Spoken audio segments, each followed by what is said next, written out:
काँग्रेसच्या विधान परिषदेच्या आमदार प्रज्ञा सातव आज भाजपात प्रवेश करणार असल्याची सूत्रांची माहिती आहे। सातव समर्थक असलेल्या सर्व काँग्रेसच्या कार्यकर्त्यांना तातडीने मुंबईत दाखल होण्याच्या सूचना देण्यात आल्या। आमदार प्रज्ञा सातवही मुंबईच्या दिशेने रवाना झाल्यात। तर विधान परिषदेमध्ये काँग्रेसची मतं फुटल्याने प्रज्ञा सातव नाराज असल्याची ही माहिती होती।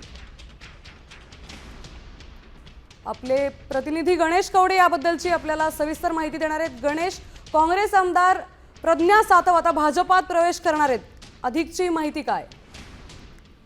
नक्कीच काँग्रेसच्या आमदार प्रज्ञा सातव या उद्याच्याला भाजपमध्ये पक्षप्रवेश करणार असल्याचं सूत्रांकडून माहिती मिळते। कारण की गेल्या काही दिवसांपासून प्रज्ञा सातव या काँग्रेसमध्ये आहे ते नाराज असल्याचं सांगितलं जात होतं आणि त्याच्यानंतरून आज जी काही सूत्रांकडून माहिती मिळते त्यामध्ये उद्याच्याला ते प्राथमिक सदस्यत्वाचा राजीनामा काँग्रेसला देतील आणि त्यानंतर ते भाजपमध्ये पक्षप्रवेश करणार असल्याचं सूत्रांकडून माहिती प्राप्त होते।